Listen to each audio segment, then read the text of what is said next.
Assalamualaikum Ustaz. Waalaikumsalam warahmatullahi wabarakatuh. Siap. Ustadz Mukhtar ya. Iya, alhamdulillah. Teman-teman, kita lanjut ya, diskusi, bincang-bincang ya, sharing ya. Iya, alhamdulillah. Sharing ilmu berkaitan dengan puasa Ramadan Pak Ustadz. Jadi ya kita ngobrol santai Pak Ustadz, tapi Iya, kita niatin ngaji biar dapat pahala Pak Ustadz. Iya, betul, Ustaz. Kalau saya mau ngaji datang ke masjid pada jam sekarang ya belum tentu ada pengajian Pak Ustadz ya, apalagi puasa. Ya udah, saya ngajak Pak Ustadz sharing ilmu ini berkaitan dengan puasa Pak Ustadz ya. Ini ada pertanyaan Pak Ustadz, jadi saya akan mendokumentasi pertanyaan-pertanyaan dari teman-teman ya, dari masyarakat. Iya, Pak Ustadz. Terkait dengan puasa musafir Pak Ustadz. Jadi Iya.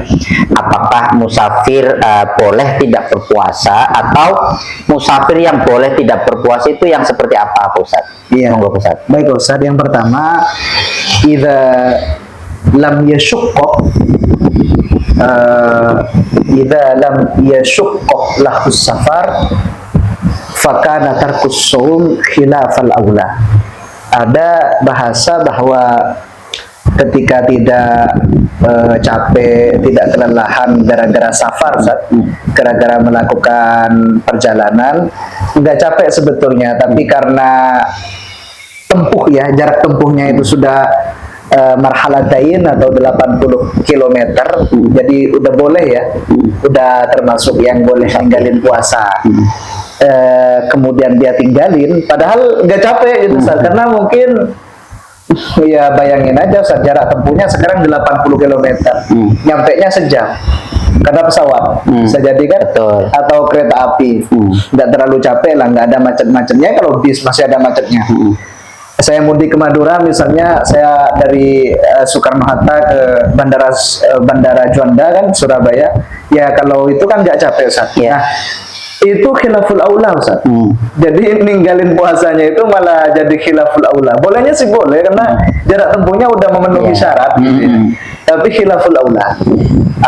Kalau idza syaqqa ya, kalau sudah parah, Ustaz, memang parah, maka kita meninggalkan puasanya itu artinya nggak puasa ya, nggak puasa karena melakukan perjalanan 80 km itu mendub sunnah, karena menjaga diri gitu. Jadi melakukan rukhsahnya itu, kita itu menjadi sebuah sesuatu yang disunnahkan syariat, karena memang perjalanannya sangat melelahkan, dan kalau terus-terusan puasa bisa pingsan, bisa gimana, itu kan bahaya, Ustaz.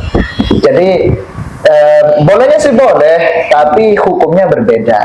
Gitu, Ustaz ya. Jadi seperti itu, Ustaz. Kalau kita kan insya Allah semua masyarakat pemirsa ya tahu lah ya, kalau musafir kalau sudah 80 km emang boleh. Tapi kan hukumnya kan belum tahu. Hukum meninggalkan puasanya gara-gara safar itu bermacam-macam. Ada yang sunnah, ada yang khilaful aula, seperti itu, Ustaz. Iya, Ustaz. Jadi kan begini, kalau dalil yang tadi disampaikan harus 80 km sebagainya, itu kan istilahnya penetapannya pada saat dahulu kan, yang mana dahulu itu belum ada mobil, belum ada pesawat ya, istilahnya mengukur itu karena memang melelahkan ya. Tadi ngomongin masyakot itu kan merepotkan gitu ya. Kalau tadi naik pesawat ke Surabaya cuma 1 jam, masa ya harus batalin? Dan cara hitung-hitungannya 1 jam tapi, itu gitu. Tapi tetap boleh, Ustaz. Hanya khilaful aula kan, karena yang dihitung syariat itu kan jarak tempuh. Ya, jarak tempuh. Iya, sehingga dalam mungkin iskalnya sampean kan, karena sudah tidak sama dengan yang dulu, seharusnya kan berbeda. Hitungannya kalau dulu ngitungnya naik konta, naik kuda yang lama gitu ya, baru nyampe. Kalau ini kan 1 jam nyampe gitu. Saya dari Brebes ke Jakarta aja cuma 3 jam gitu ya. Jadi itu kan cepet. Menurut sampean kan seharusnya nggak boleh, sekalipun 80 km. Tapi begini, Ustaz, soalnya di dalam kitab Lubul Usul ya, atau kita kenal dengan syarahnya yaitu Ghoyatul Usul, ini tetap sulit, Ustaz ya.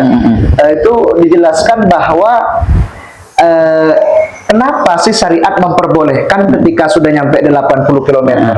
Enggak memandang kepada apakah betul-betul capek atau tidak. Kenapa gitu? Ternyata karena memang hitungan 80 km itu di sana terdapat potensi, Ustaz. Potensi capek. Sekalipun ada yang tergantung orangnya ya, tergantung orangnya gitu. Ada yang capek, ada yang enggak, kan tergantung fit tubuhnya, Ustaz. Tapi syariat saking murahnya, saking indahnya syariat itu, syariat menganggap bahwa 80 km hitungan semacam itu ya berdasarkan hadis Rasulullah SAW.